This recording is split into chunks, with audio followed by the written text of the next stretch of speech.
Kids' films are rarely as scary as an episode of Hammer House of Horror.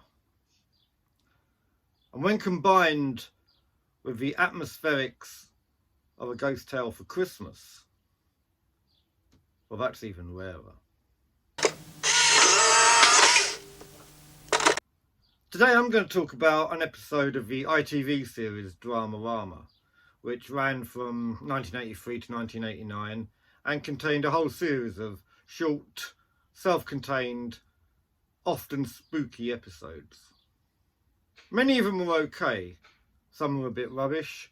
Very few of them reached the levels of dread and the levels of unsettling atmosphere of 1987's Snap.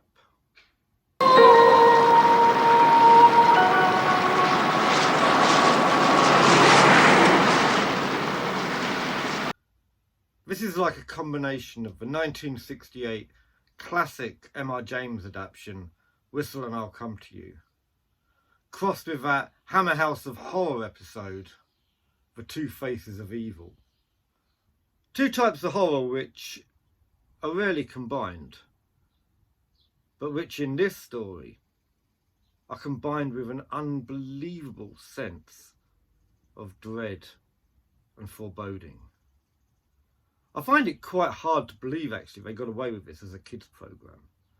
I think this is more scary, more upsetting than a lot of spooky stories in anthologies for adults. This little episode is set in Romney Marsh in Kent. Romney Marsh, the home of Dr. Sin and the Scarecrow. Legends of smugglers and all sorts of illegal goings-on. A place steeped in folklore and history. The dark side of history. There are many churches on Romney Marsh, many of which are quite isolated.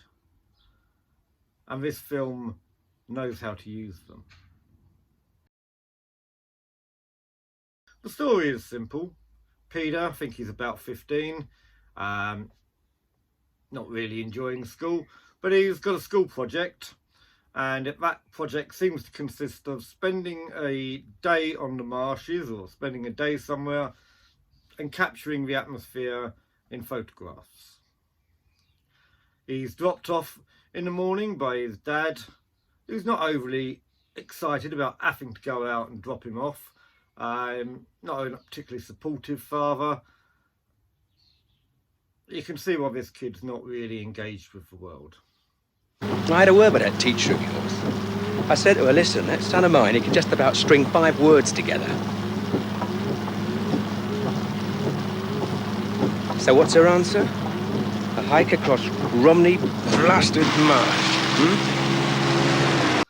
Anyway, the story is simply his day on the marsh. A day on the marsh, but is haunted. Before he gets off, he sees a hitchhiker waiting in the road. It's wearing an old oilskin, just like we see in the Hammer House of Horror episode. And they pass him, and then when he gets dropped off, he looks down the road, and for a moment he can see the same figure. But when he looks again, the figure's gone.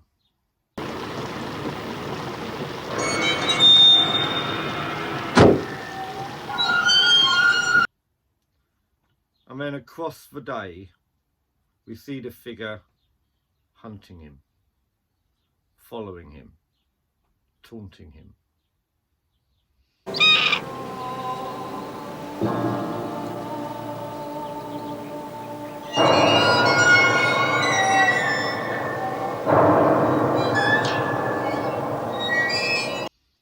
He visits a number of old churches, sort of little fort on the seafront.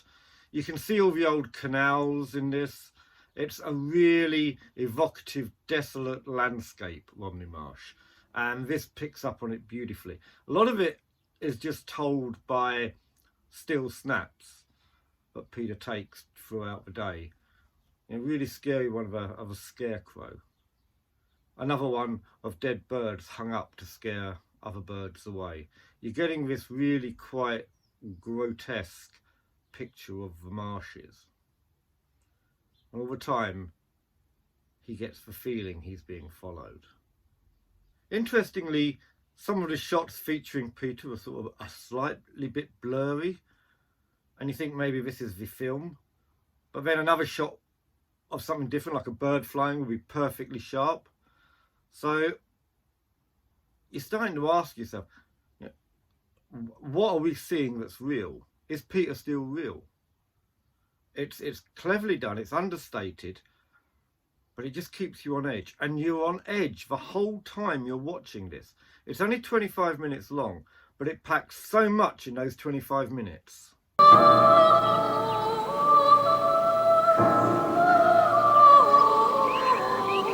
A nice touch is you've got an uncredited Tom Baker who reads a couple of lines from the Rime of the Ancient Mariner, which just perfectly fits the dread of this programme.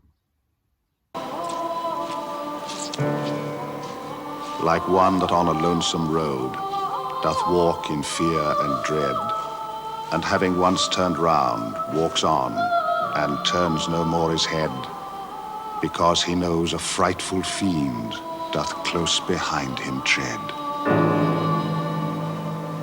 Now there are some great scenes in this. The scenes where he goes to the church. It's different. I think there's about 3 different churches used in this production, but there's one where he goes and he sees it all lit up, and he runs to it. And when he gets inside, it's empty, desolate. Now the lad's father is the grumpy old father who's not too supportive. Well, he's played by Roy Boyd. And Roy Boyd, although he's only a very small part in this, is an interesting figure that's been in a number of different TV programmes. He was in The Wicker Man. He had a part in The Omen. He was Lord Drinian, and he was in an episode of The Hammer House of Mystery and Suspense. So he's in a lot of programmes that, we'd watch here on Who Gives a Folk. And it's interesting that, it's just such a minor role in this. I've tried to work out some of the locations. I've only managed to definitely pin down one of the churches, and that is the Church of St. Thomas of Becket at Fairfield. This is a really isolated church, beautiful little church. The other ones I haven't been able to pin down. If you know where they are, please let us know in the comments. I'm going to keep trying to work on it, but there's a lot of interesting churches on Romney Marsh, a lot of really old ones, very atmospheric. It's a beautiful area, possibly not for walking around in late autumn when it's raining, but yeah, certainly a nice place for a summer's day. So that's Snap. I think it's one of the edgiest, most terrifying kids dramas I can recall seeing.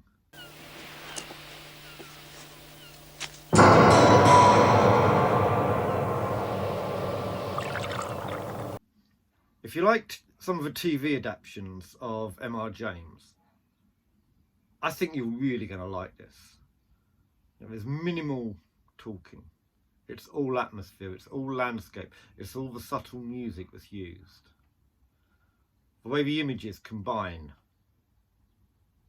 The way the narrative is never quite straightforward.